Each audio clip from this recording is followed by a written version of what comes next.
Bonjour à toutes et bonjour à tous. Donc nous sommes à nouveau dans l'émission Clinique du temps présent que j'anime avec Marie-Josée Delvaux.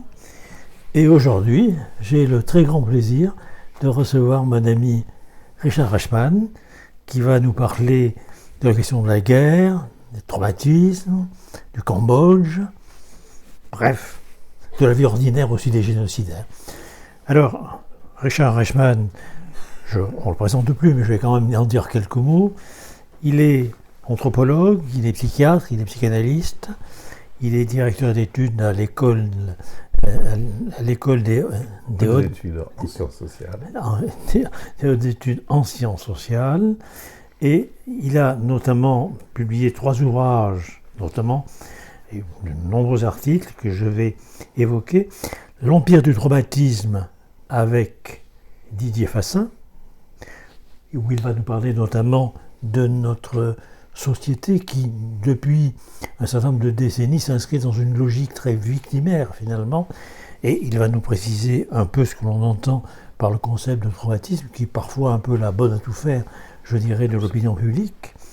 Il va nous parler de la vie ordinaire des génocidaires que j'ai commencé à évoquer. C'est quand même un titre superbe, la vie ordinaire des génocidaires. Oui.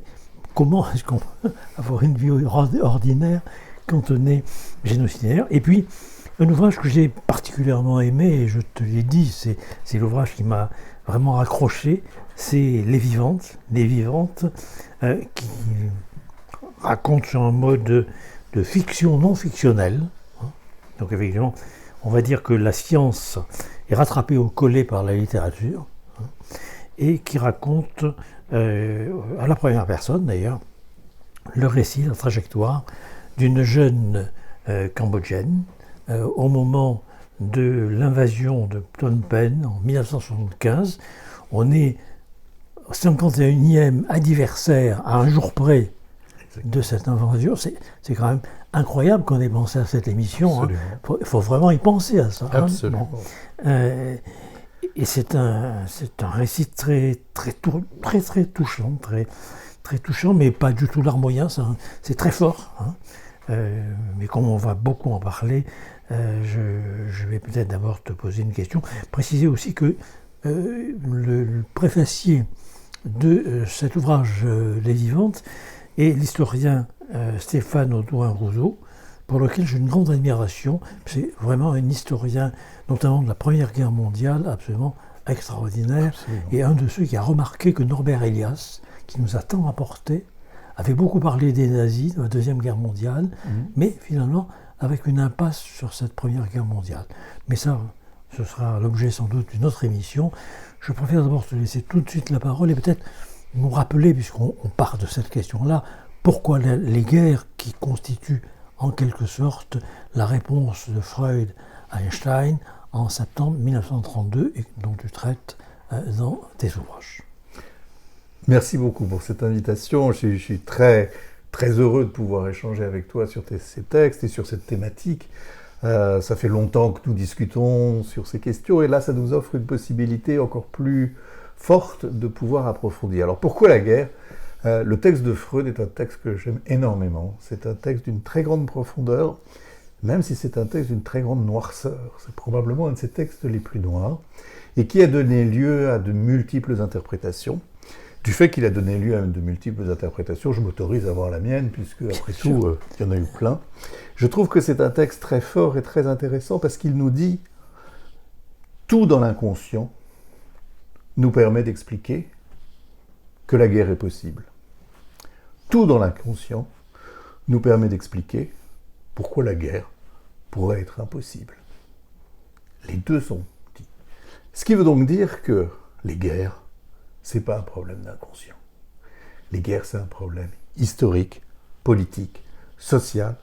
C'est un problème humain qui regarde la psychanalyse dans l'après-coup, mais qui ne regarde pas nécessairement la psychanalyse dans l'avant-coup, ce qui était quand même la préoccupation d'Einstein. Pouvez-vous nous dire au fond comment on va pouvoir se prémunir de la guerre ? Et la réponse de Freud, c'est « vous ne pourrez pas grâce à l'inconscient ». Vous pourrez, si vous avez l'audace, finalement, de vous dire que politiquement, on peut empêcher la guerre. Dans l'inconscient, c'est possible, comme c'est impossible. Et je pense que ce point de départ, pour moi, a été vraiment une lueur pour penser l'essentiel de ma recherche, que ce soit dans les vivants, que ce soit dans la vie ordinaire des génocidaires, ou même que ce soit sur le traumatisme, dans la mesure où ce qui m'a importé le plus, c'est d'essayer de comprendre, au-delà des enjeux inconscients, qui sont bien sûr enchâssés dans l'histoire de chaque individu, on pouvait essayer de se poser la question de qu'en est-il de la vie dans ces situations extrêmes, que ce soit la guerre, que ce soit les génocides, que ce soit quand on est victime, que ce soit quand on est bourreau. Le temps de la guerre est un temps, le temps de la violence extrême, est un temps extraordinaire pour ceux qui ne la vivent pas. C'est-à-dire qu'on s'imagine que c'est l'irruption permanente de l'extraordinaire, alors qu'en fait, les témoins racontent que c'est devenu quelque chose d'ordinaire.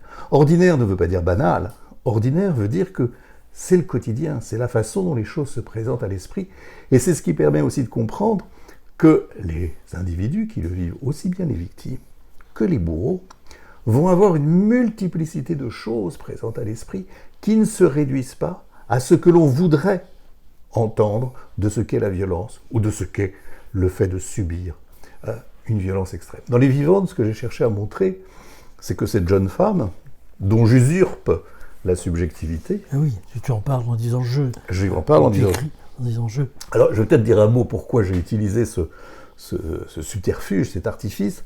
C'est qu'en fait, il me restait plein de matériaux de tout mon travail avec les Cambodgiens depuis des années. J'ai commencé en 1986 à m'occuper des Cambodgiens en France. C'est important aussi de le rappeler, tu as ouvert un dispositif de consultation spécifique pour les réfugiés cambodgiens. À une époque où personne ne s'intéressait à ces populations et où on pensait qu'elles pourraient s'insérer sans grande difficulté. C'était juste après l'arrivée massive, au moment de l'arrivée massive des réfugiés d'Asie du Sud-Est, après la libération des camps où ils étaient en Thaïlande. Et ce qui m'a toujours importé dans ce travail, c'était de témoigner du fait que ils étaient vivants. Mais ce n'est pas survivant, alors. Non. Alors, tu peux nous dire... Parce que la littérature psychanalytique, sociologique, sur les violences extrêmes, s'est toujours penchée sur la question de comment peut-on vivre dans des conditions aussi extrêmes ? Comment peut-on supporter l'intolérable ? Sans qu'on sache très bien de quoi il s'agit de cet intolérable, sans qu'on sache très bien de quoi ces gens vont parler. Et on va se rendre compte, et ça rejoint ce qu'on disait tout à l'heure sur le traumatisme, c'est que l'idée qu'ils ont été traumatisés oblitère complètement la réalité de leur existence. Ça veut dire qu'ils ne le sont pas, mais ça veut dire qu'une fois qu'on a utilisé ce qualificatif, on n'a plus besoin de les questionner, on sait, les pauvres, ils ont souffert. Bien sûr qu'ils ont souffert. Donc ils sont réduits au facteur qui a déclenché... Ils sont réduits aux événements. Quand on interroge quelqu'un qui a vécu des choses absolument épouvantables, il a envie de parler de lui ou d'elle, il a envie de raconter son histoire, mais son histoire, c'est pas nécessairement des faits. C'est pas les faits qui vont, par exemple, servir à un tribunal, c'est pas les faits qui vont permettre de mettre en accusation, c'est les faits qui l'ont touché, la hiérarchie des choses qui l'a affecté. Et au bout de plusieurs années de travail, je me suis rendu compte que j'avais des matériaux considérables là-dessus, mais qui ne rentraient pas dans l'écriture académique. Je ne pouvais pas raconter ça dans un écrit académique parce que comment restituer cette voix où quelqu'un est en train de dire je vivais, je ne faisais pas que ne pas mourir.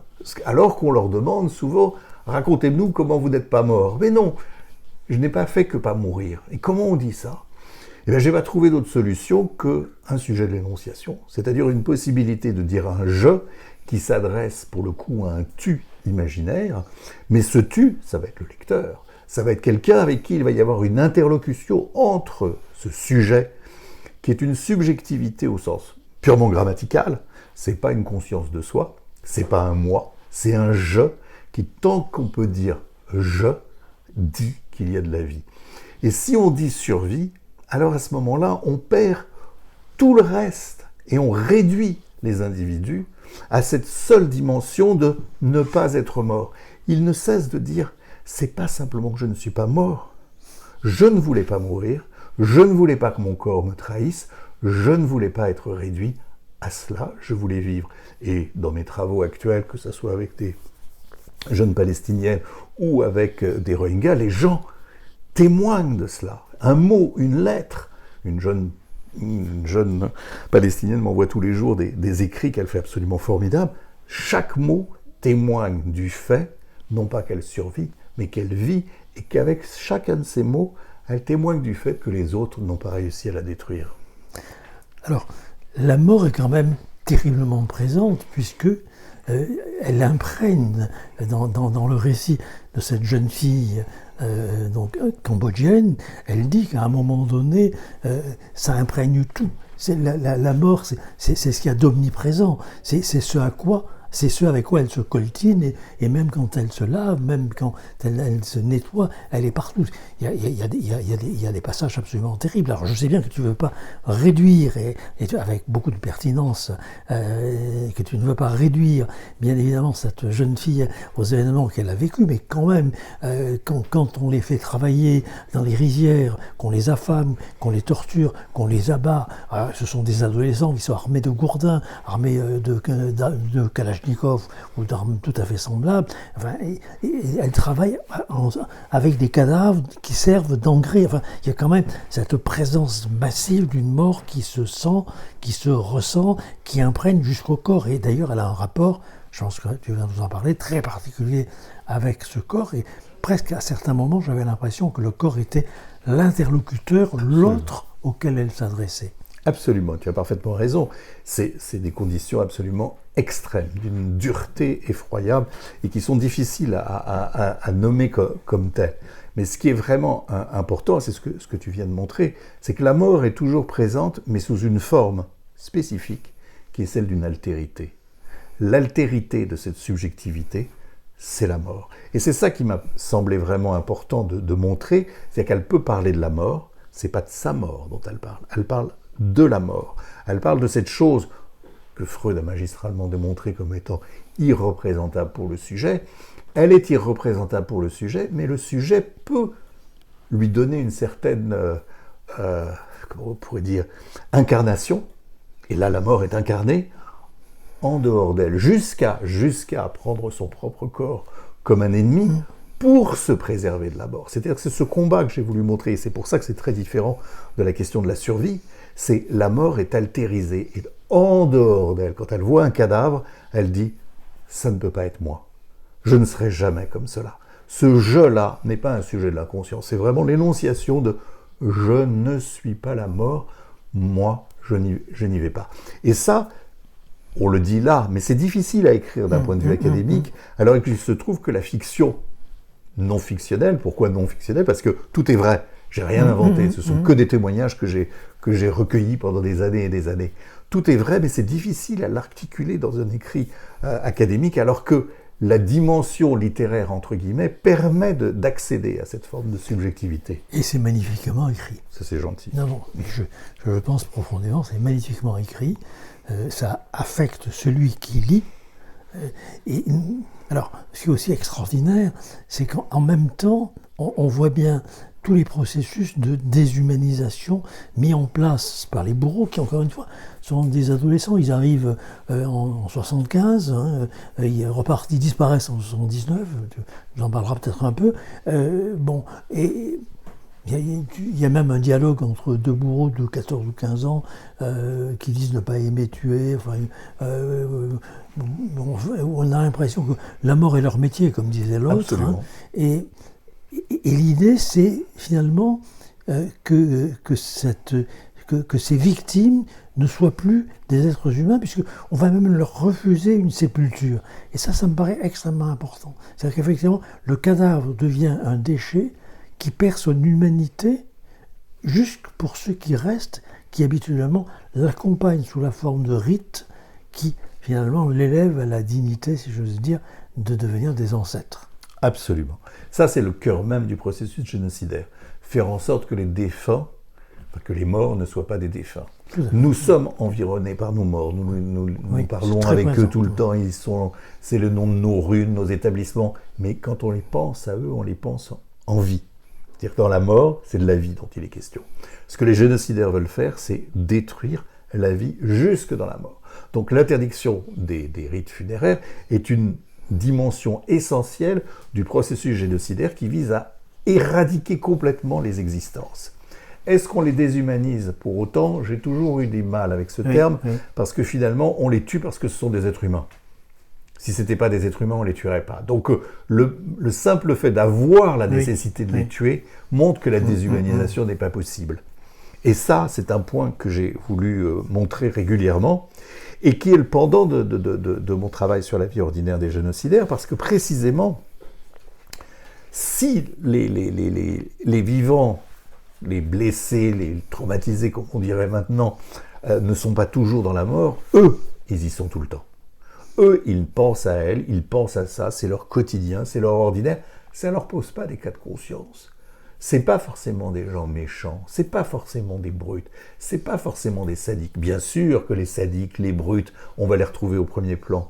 Mais quand on fait la liste du nombre de morts et qu'on regarde le nombre de cas où il y avait des grands pervers, des grands sadiques, on n'arrive jamais à faire une équivalence. Donc il y a énormément de gens qui n'étaient ni sadiques, ni pervers, ni méchants, ni cruels, qui ont participé, qui ont tué largement et qui l'ont fait comme un travail.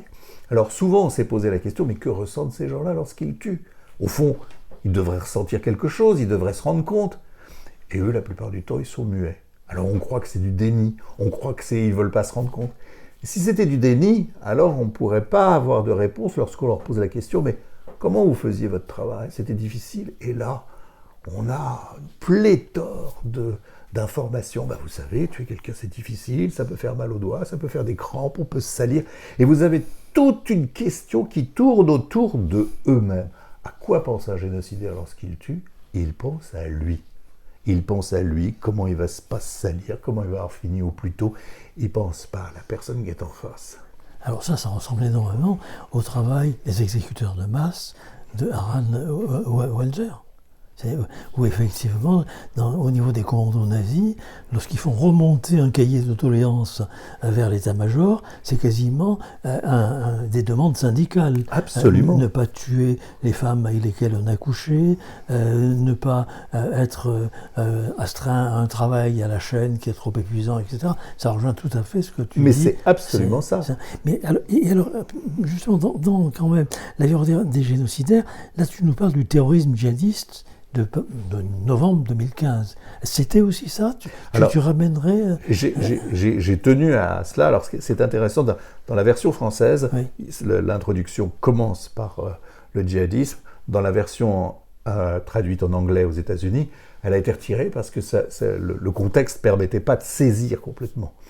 Pourquoi j'ai écrit ça à cette époque-là? C'est qu'on avait l'habitude de dire, après les attentats de 2015, que finalement ce qui se passait dans les banlieues et ce qui s'était passé au Bataclan, c'était juste dans un continuum. Ce que j'ai voulu montrer, c'est que d'un point de vue scientifique, là pour le coup, je ne suis plus dans la fiction, je suis dans la démonstration scientifique, on ne peut pas comparer des gens qui tuent avec des gens qui n'ont pas tué. Ça n'a aucun sens méthodologique. Vous avez des gens qui peuvent dire Daesh, c'est formidable, mais ils n'ont jamais tué. Arrêtons de les comparer avec des gens qui, eux, ont tué.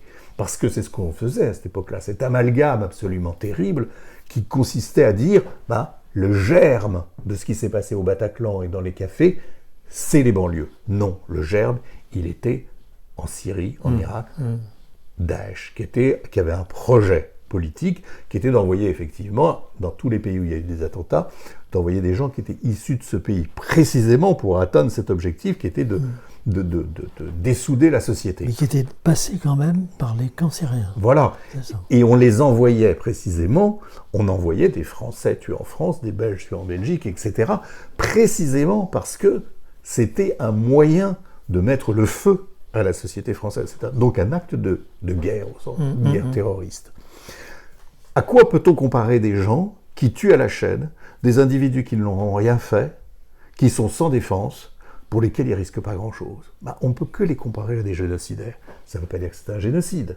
Ça veut simplement dire que les modalités mises en place pour tuer à la chaîne des gens sans défense sont assez similaires. C'est ça la comparaison que j'ai voulu faire entre les terroristes du djihad et les génocidaires, pour montrer qu'il y avait des points communs. D'un point de vue scientifique, des points communs, ça veut dire qu'on peut s'autoriser une comparaison et en montrant les différences. Mais si les deux groupes sont totalement différents, on ne peut même pas faire une comparaison parce qu'ils sont radicalement différents. Mais alors, est-ce que ça veut dire que, à certains moments, à certaines époques, dans certaines sociétés, sous certains régimes, finalement, le meurtre devient un travail comme un autre. Absolument. C'est ça que tu veux dire. Absolument. C'est tout à fait terrifiant par rapport à aujourd'hui. Alors, c'est terrifiant par rapport à aujourd'hui, c'est surtout terrifiant par rapport à nos modalités de pensée. C'est-à-dire qu'on s'imagine, à tort, que le meurtre est impossible, que c'est un impossible de nature, que c'est un impossible psychologique, que c'est un impossible psychanalytique, que c'est un impossible philosophique, en dépit d'une réalité empirique qui nous montre que c'est possible. Donc il vaut mieux partir de cette réalité, c'est possible. Comme c'est possible de tuer sans avoir de remords, parce que l'autre n'existe pas. Non pas qu'il a été déshumanisé, mais c'est pas la question. C'est pas l'enjeu, par exemple, chez les génocidaires, c'est pas forcément la cruauté qui va être un élément majeur. C'est pas la jouissance qui va être un élément majeur. Ce qui va être un élément majeur, c'est la compétition avec les autres tueurs. C'est-à-dire que, regarde, parce que la victime compte pas, regarde, moi j'ai réussi à en tuer 12, oh moi j'ai réussi à éviter, et on a tout ce discours d'un collectif où la victime n'existe déjà pas, et ça leur pose pas un problème. Donc par rapport à la situation que nous vivons aujourd'hui, bien sûr que c'est terrorisant, et en même temps, c'est une lueur d'espoir, parce qu'on comprend que si c'est pas dans l'inconscient, si c'est dans les choix politiques, si c'est dans la conscience collective, alors on a des moyens d'action. Si effectivement on imaginait que c'est un problème de nature et qu'il y a des gens qui sont des tueurs, ou que l'inconscient nous pousse, à cause de la pulsion de mort, à faire le pire, à ce moment-là on est complètement démunis, désarmés, et on se dit, laissons venir. Mais si on commence à comprendre, comme Freud nous l'indique, que c'est pas là qu'il faut trouver la réponse, pourquoi la guerre et comment éviter la guerre, c'est dans vos décisions. C'est dans les choix politiques que vous allez faire, c'est dans ce que vous allez considérer comme étant inacceptable ou acceptable, c'est dans les compromissions que vous allez faire, et votre pleine et entière responsabilité sera engagée. Vous ne pourrez pas dire « je ne savais pas », oui, il savait qu'il tuait. Oui, mais en même temps, comme dirait l'autre, en même temps, dans les différents récits fictionnels, non fictionnels, mais dans les différents récits, mais aussi scientifiques et historiques, à un moment donné, il y a cette espèce d'automatisation, de transformation, de robotisation. Bon, moi, je l'ai vu en travaillant un peu, comme tu sais, sur l'ouvrage Les Allemands de Norbert Elias.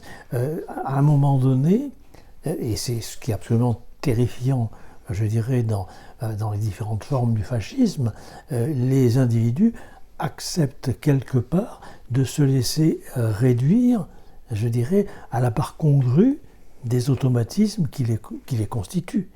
Et alors, Freud, il termine, et là j'aimerais bien avoir ton avis, il termine sur le travail de la culture, sur la culture. Mais toi, ce que tu dis, si j'ose dire, c'est plus politique que Freud. Beaucoup plus. C'est pas la culture, parce que finalement la culture, bon bien sûr il y a tout un travail, bon, pour ma part j'essaie d'y contribuer après Norbert Elias sur culture et civilisation, etc. Mais quand même, là, la question elle est politique. Fondamentalement politique, et on le voit aujourd'hui, dans tous les pays où il y a la guerre, la question est politique. Elle est politique parce que d'abord, il y a des gens qui s'élèvent contre la guerre, il y a des gens qui s'élèvent dans la rue pour dire arrêtez de tuer, En mon nom. Ça n'entraîne pas une adhésion totale, mais il y a des choix politiques qui doivent être toujours faits avant. Trop souvent, je dirais, on s'est posé la question de se dire qu'est-ce que j'aurais fait en temps de guerre ? Est-ce que j'aurais été victime, bourreau ou résistant ? J'ai pas la réponse à cette question. J'ai pas la réponse parce que je pense que c'est une très mauvaise question. La question qu'on doit tous se poser, qu'est-ce que j'aurais fait avant pour ne pas être amené à cette condition-là ? Or aujourd'hui, dans le monde dans lequel nous sommes, nous savons qu'il y a des choses qu'il faut pouvoir faire avant.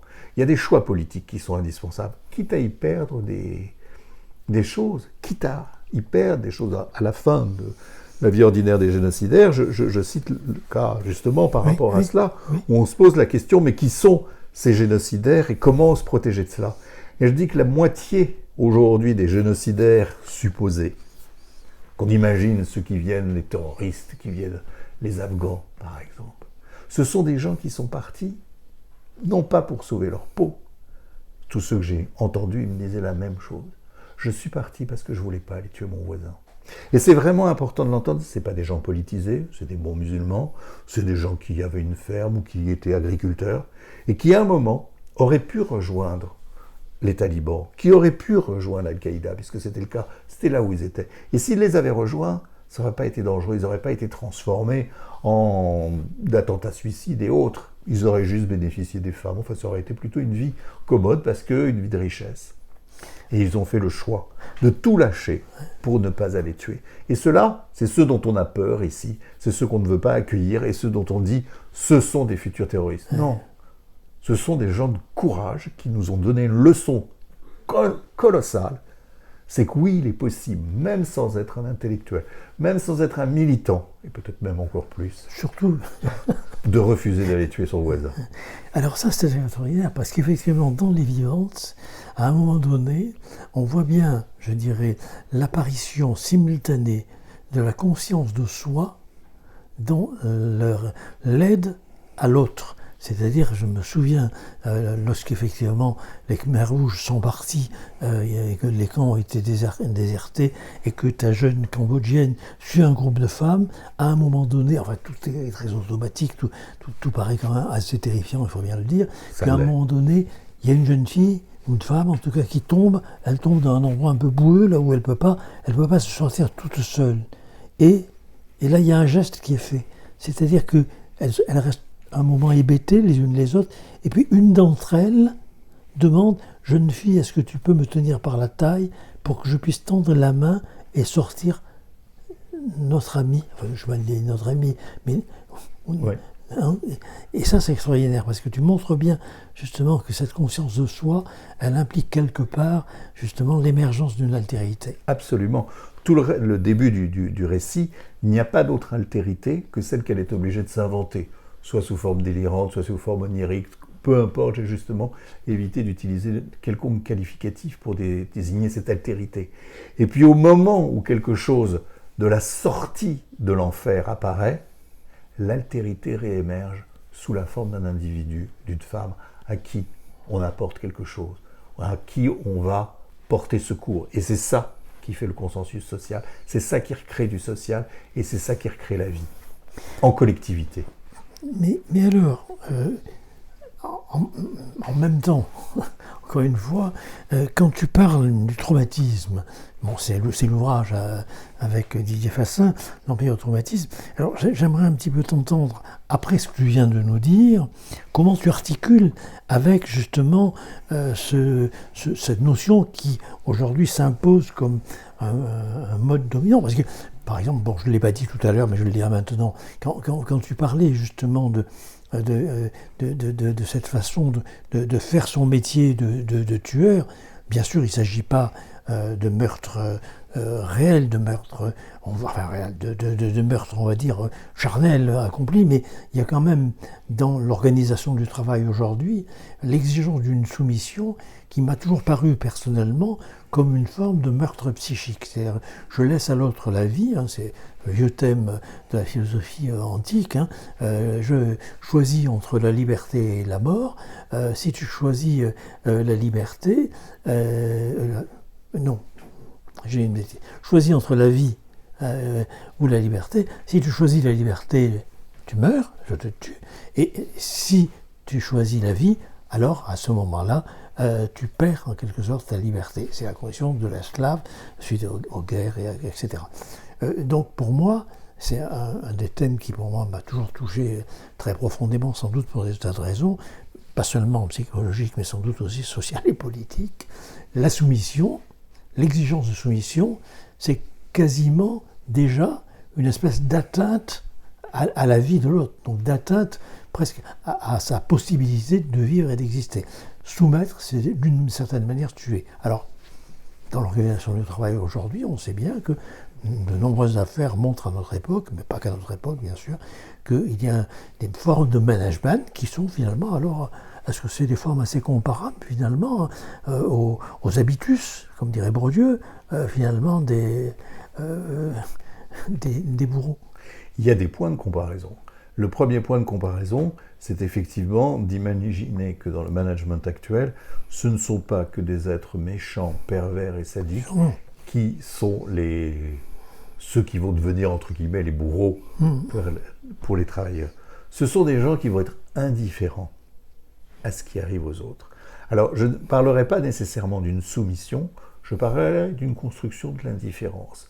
On a trop souvent eu l'impression que, par exemple, l'identification à l'autre était un processus quasiment naturel, et que par définition on s'identifiait, et qu'il fallait inventer des mécanismes psychiques particuliers pour pouvoir dire il y a une désidentification. Je crois que c'est l'inverse. Je crois que le principe de l'identification à l'autre est extrêmement compliqué et qu'il ne va pas de soi et que ce n'est pas vrai que par nature, l'inconscient permet de s'identifier à n'importe qui. Par contre, le fait de ne pas s'identifier permet le pire. Le pire dans le management, le pire pendant la guerre, le pire dans les processus génocidaires. C'est-à-dire que le bourreau n'est absolument pas identifié. Le chef magasinier ou autre qui persécute ses employés n'est pas identifié. Alors, il ne s'identifie pas, c'est pas la même chose. Et donc, leur devenir lui est indifférent. Et ça, c'est des processus qui sont vraiment importants à comprendre.